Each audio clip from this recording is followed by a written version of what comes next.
Hi friends, எல்லாருக்கும் வணக்கம். இன்றைக்கி நம்ம என்ன டிஷ் பார்க்க போகிறோம்னா சீக்கிரமாக காரசாரமாக செய்யக்கூடிய ஒரு சிக்கன் கிரேவி. வாங்க எப்படி செய்யணும்னு பார்க்கலாம். அதுக்கு முன்னாடி நம்ம தங்கமயில் சேனலை சப்ஸ்கிரைப் பண்ணிக்கோங்க, பக்கத்தில் இருக்கிற பெல் பட்டனை கிளிக் பண்ணிக்கோங்க. வாங்க வீடியோக்குள்ளே போகலாம். நான் 1/2 கிலோ சிக்கன் எடுத்து வச்சுருக்கேன். நல்லா மஞ்சள் போட்டு கழுவி எடுத்து வச்சுருக்கேன். 2 தக்காளி, 2 வெங்காயம், 1 ஸ்பூன் இஞ்சி பூண்டு. 2 வெங்காயத்தை கட் பண்ணி மிக்ஸி ஜாரில் அரைச்சிட்டு வந்துடலாம்.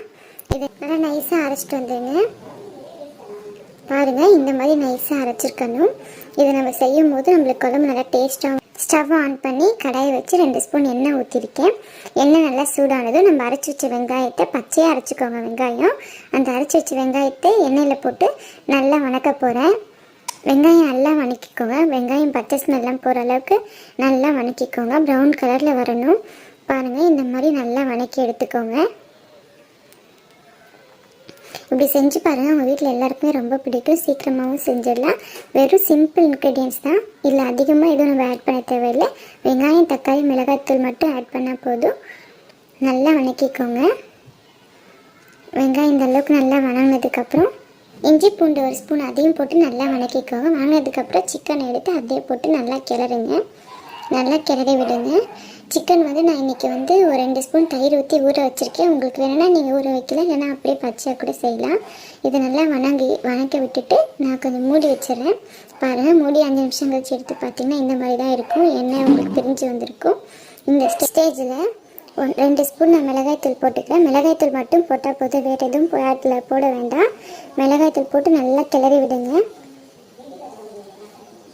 நல்லா கிளறி விட்டுட்டு கட் பண்ணி வச்சுருக்கிற தக்காளி 2 தக்காளியை நான் இதில் போட்டுடுறேன். தக்காளி போட்டுட்டு நல்லா கிளறி விடுங்க.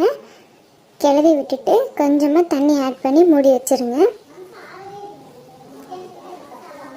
நல்லா கிளறி விடுங்க. தக்காளி நல்லா வேகணும். தண்ணி தேவையான அளவு ஊற்றிக்கோங்க. கொஞ்சமாக தண்ணி ஊற்றிக்கோங்க. உங்களுக்கு எவ்வளோ தண்ணி வேணுமோ அந்த அளவுக்கு ஊற்றிக்கோங்க. தண்ணி லைட்டாக ஆட் பண்ணிவிட்டு நான் இப்போ தேவையான அளவு உப்பு போட்டுக்கிறேன். உப்பு போட்டுட்டு அதையும் நல்லா கிளறி விட்டுட்டு இன்னும் கொஞ்சம் தண்ணி ஆட் பண்ணி மூடி வச்சிடலாம். நல்லா கிளறி விட்டு மூடி வச்சுருங்க. இப்போ பாருங்கள், நான் எடுத்து காட்டுறேன். நம்மளோட இன்னொரு 5 மினிட்ஸ் நல்லா வேகணும். தண்ணி நம்மளுக்கு அப்படியே இருக்குது. இன்னும் கொஞ்சம் வேக விடலாம் மூடி போட்டு. இது நீங்கள் வீட்டில் செஞ்சு பாருங்கள். ரொம்ப ஈஸி தான். நம்மளுக்கு நிறைய பொருள் வேணும்ன்ட்டு இல்லை, வெறும் வெங்காயம் தக்காளி இருந்தால் போதும். இதை ஈஸியாக நம்ம செஞ்சிடலாம். இப்போ நான் மூடி எடுத்து காட்டுறேன். பாருங்கள், நம்ம சிக்கன் கிரேவி எவ்வளோ சூப்பராக ரெடி ஆகிடுச்சுன்னு. அவ்வளோ சூப்பராக இருக்கும். இது நீங்கள் ஒரு வாட்டி சாப்பிட்டு பாருங்கள், உங்கள் எல்லாருக்கும் ரொம்ப பிடிக்கும். பாருங்கள், இந்த சிக்கன் கிரேவி எவ்வளோ சாப்பிட்டா நல்லா வெந்துருச்சுன்னு சொல்லிட்டு இப்போ எடுத்து நான் பாத்திரத்தில் மாற்றி காட்டுறேன். பாருங்கள், எவ்வளோ சூப்பராக இருக்குது. நீங்களும் உங்கள் வீட்டில் ட்ரை பண்ணி பாருங்கள். சாதம் சப்பாத்தி 2க்குமே இது நல்லா டேஸ்ட்டாக இருக்கும். நீங்களே வீட்டில் செஞ்சு பாருங்கள். தேங்க்யூ.